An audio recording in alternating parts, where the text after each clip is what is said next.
What's going on, everybody? Welcome to the Game Freak. Tonight, I want to talk about 20 games that I think everybody should have in their gaming collection if you collect games and you're into gaming. Now, keep in mind that I am keeping out a lot of really popular games. I'm not talking about the obvious ones in this list.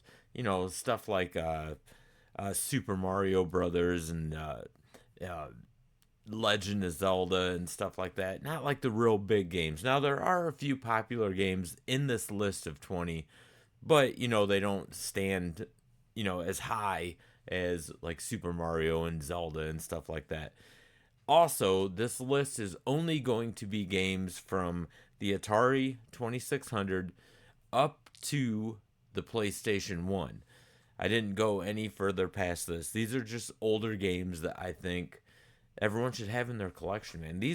Some of these games really didn't get the love they deserved either. Others, they're fairly popular and a lot of people are like, "Well, duh, Captain Obvious," but I had to put them in this list. I just didn't put like super popular games in this. I don't know. Just to spark conversation, I guess. Some people might agree with this list, others might not. I'm positive that I will get tons of comments saying, "Why wasn't this on the list? Why wasn't this on the list?" Hey, man, 20 games out of thousands. It's tough to break down, but these are 20 games that I think everyone should have in their collection. So I'm going to show like a 5-second clip of every one of these 20 games, and I will tell you what console it's on and everything, and we will be right back to discuss it. Berserk on the Atari 2600. Cosmic Arc, also on the Atari 2600. Pitfall 2, Atari 2600. Metroid, NES. Rygar, NES. Kid Icarus, NES. Faxanadu, NES. Mike Tyson's Punch-Out, NES. Castlevania, NES. Contra, NES. Bucky O'Hare, NES. Life Force, NES and Sega Genesis. Streets of Rage, Sega Genesis. Golden Axe, Sega Genesis. Aladdin, Sega Genesis. Decap Attack, Sega Genesis.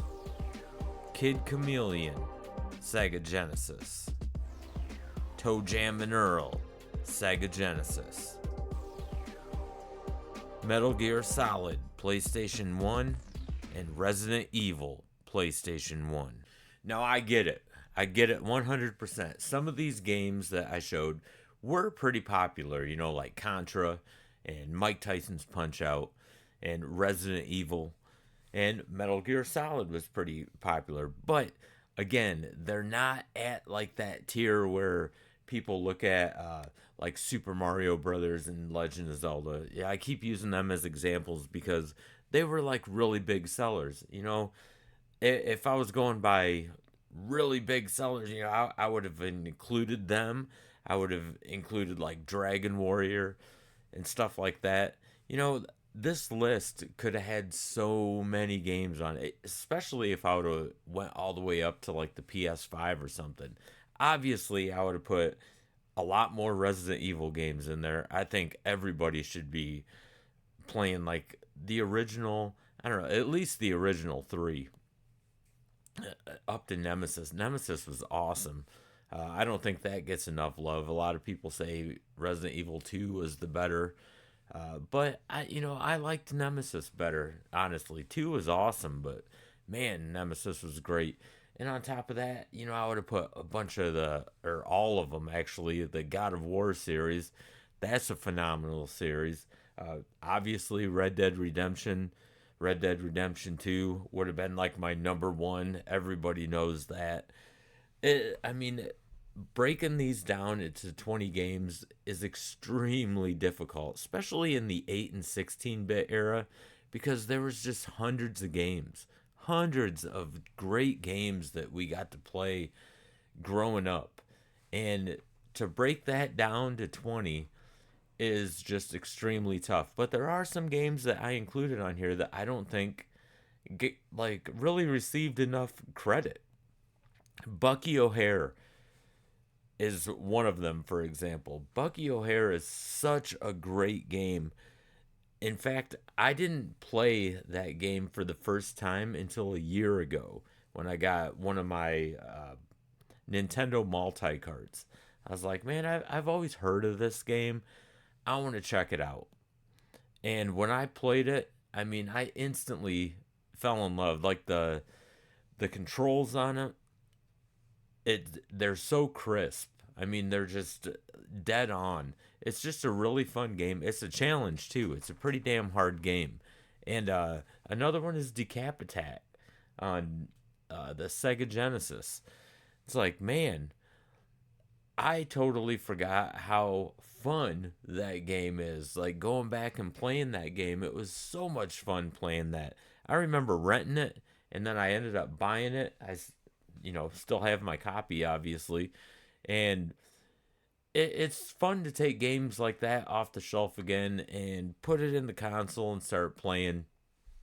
And it just brings back a lot of memories. Games like that are just absolutely awesome. And, Contra, really popular game. But again, you know, it's a lot of times it's not in the conversation of, oh, what are the best 10 Nintendo games or something. And that's not in there. They'll say like Legend of Zelda and Super Mario 3 and Dragon Warrior and Final Fantasy and stuff like that. And Contra, it's usually in the top 20 anyway. But Contra's great, man. It's still, to this day, one of the best run and gun games out there. Uh, I actually like it better than Metal Slug, and I love Metal Slug. Metal Slug's a great series, but Contra, man, awesome, awesome game. And Castlevania is another one, pretty popular and stuff, but I never see it in the top 10 Nintendo games of all time. Again, that's another one that's usually in the top 20, but I happen to like Castlevania better than games like Dragon Warrior and Final Fantasy. I'm not into RPGs like that, and I'm not saying Castlevania is an RPG, but I know these RPGs like Dragon Warrior and Final Fantasy, like a lot of people love them games. Not my style of RPGs at all. I don't like the menu fighting style games. Probably why I'm not into like Pokemon and shit like that. Just not my style. So I don't know. Maybe this list uh, kind of made you remember some of these games. Maybe you'll dust off the old cartridges and throw them in and play them, and just remember how great these games are.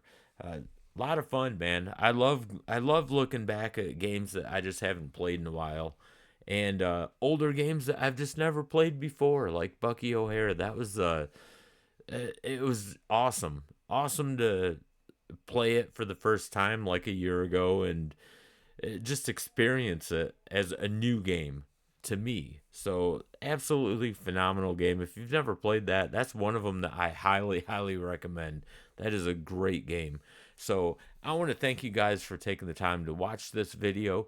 And if you are new to the channel, don't forget to hit that like and subscribe button. It really helps out this channel a lot, and I greatly appreciate it. And if you are a content creator, don't forget to type in the word content in the comment section. That's all you have to do. Type in the word content. We have a thing on this channel that I like to call, whoa, dog hair, that I like to call the Game Freak Army, not dog hair, Game Freak Army. And what we do is if we see the word content in the comment section, we will go to your channel and we will subscribe to you because we want to help your channel grow. It's what YouTube's all about, man, helping each other out, talking about video games and shit like this. It's just a good time, man. It's all about having a good time. It's not a competition. We're not trying to surpass anyone and say, haha, I got more subscribers than you.